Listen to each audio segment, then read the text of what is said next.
ವಿಷ್ಣುವರ್ಧನ್ ಅಂದರೆ ಕರ್ನಾಟಕದಲ್ಲಿ ರಾಜ್ಕುಮಾರ್, ವಿಷ್ಣುವರ್ಧನ್ ಒಂದು ಇಂಡಸ್ಟ್ರಿಗೆ ಎರಡು ಕಣ್ಣು ಇದ್ದಂಗೆ. ಇವತ್ತು ನಮ್ಮ ಕ್ರಿಕೆಟಲ್ಲಿ ವೈಭವ್ ಸೂರ್ಯವಂಶಿ ಹೆಂಗೆ ಸಿಕ್ಸರ್ ಬಾರಿಸಿ ಪ್ರಖ್ಯಾತರಾದರು, ಒಂದು ನಾಗರಾವು ಬಂದಾಗ ವಿಷ್ಣುವರ್ಧನ್ ಅವರು ಆ ಮಟ್ಟಕ್ಕೆ ಕನ್ನಡ ಚಿತ್ರರಂಗನ ಆವರಿಸ್ಕೊಂಬಿಟ್ರು. ಬದುಕಿನ ಉದ್ದುದ್ದಕ್ಕೂ ಕಷ್ಟಗಳನ್ನು, ಕಷ್ಟ ನಷ್ಟ ಪ್ರಖ್ಯಾತ ಎಲ್ಲ ನೋಡ್ಕೊಂಡು ಬಂದವರು ಅವರು. ಸಿನಿಮಾದಿಂದ ಆಚೆ ಸಹಜ ಜೀವನ ನಡೆಸಿದಾಗ ಯಾವುದೇ ರೀತಿ ಸಿನಿಮಾಕ್ಕೂ ಅದಕ್ಕೂ ಒಂದು ರೀತಿ ತಾಳೆ ಹಾಕದ ರೀತಿ ಜೀವನವನ್ನು ನಡೆಸಿದ್ರು.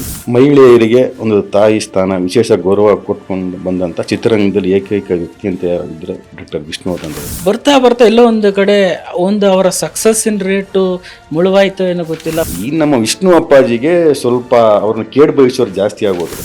ವಿರೋಧ ರಾಜ್ಕುಮಾರ್, ವಿಷ್ಣುವರ್ಧನ್ ಯಾರಿಗೂ ಕೇಡ್ ಬಯಸ್ತೋರೇ ಅಲ್ಲ. ಅವ್ರ ಮೇಲೆ ವಿವಾದಗಳು ಪದೇ ಪದೇ ಬರ್ತಾನೆ ಇತ್ತು. ವಿಷ್ಣುವರ್ಧನ್ ಬದುಕಿದ್ದಾಗ್ಲೂ ವಿವಾದ, ಸತ್ತ ಮೇಲೂ ಇನ್ನೂ ವಿವಾದನೆ. ಅವ್ರ ಬಗ್ಗೆ ಏನು ಒಂದು ಚಿಂತನೆನೂ ಮಾಡಕ್ ಮುಂದೆ ಬರ್ತಾ ಇಲ್ಲ. ಏನು ಹೇಳ್ತೀರಾ ಸರ್? ಬದುಕಿದ್ದಾಗ 100 ಜನ, ಸತ್ತಾಗ ಮೇಲೆ ಯಾರೂ ಇಲ್ಲ.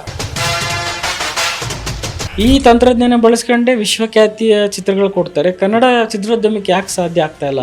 ಇಲ್ಲಿ ಕಲಾವಿದರೆ ಮೇನ್ ಆಗ್ಬಿಟ್ಟಿದ್ದಾರೆ. ಅವ್ರಿಗೆಲ್ಲೋ ಒಂದು ಕಡೆ ಸರ್ಕಾರ ಮತ್ತು ಸಂಘಟನೆ ಯಾವುದೇ ವಿಚಾರದಲ್ಲೂ ಅವ್ರಿಗೆ ಪ್ರಶಸ್ತಿಗಳಾಗಿರ್ಬೋದು ಎಲ್ಲವೂ ಮರೀಚಿಕೆ ಇಲ್ಲ ಸರ್. ಅವ್ರು ಪ್ರಶಸ್ತಿ ಹಿಂದೆ ಹೋದವರಲ್ಲ, ರಾಜಕಾರಣಿಗಳ ಹಿಂದೆ ಹೋದವರಲ್ಲ. ಇವತ್ತು ಕರ್ನಾಟಕ ರತ್ನ ಘೋಷಣೆ ಮಾಡಿ ಸರ್ಕಾರ 8 ತಿಂಗಳಾಯ್ತು. ಎಷ್ಟು ಜನಕ್ಕೆ ಕರ್ನಾಟಕ ರತ್ನ ಕೊಟ್ಟಿದ್ದಾರೆ? ಅವ್ರಿಗೂ ಹಿಂಗೆ 8 ತಿಂಗಳು ಮಾಡಿದ್ರೆ ಘೋಷಣೆ ಮಾಡಿ. ಸಿದ್ದರಾಮಯ್ಯನವ್ರು ಏನೂ ಮಾಡಿಲ್ಲ. ಮತ್ತು ಭಾರತಿ ವಿಷ್ಣುವರ್ಧನ್ ಅವ್ರಿಗೆ ಅಲ್ಲಿ ಹೋಗಿದ್ದಕ್ಕೆ ಯಾರು ಬೆಂಬಲ ಇಲ್ಲ.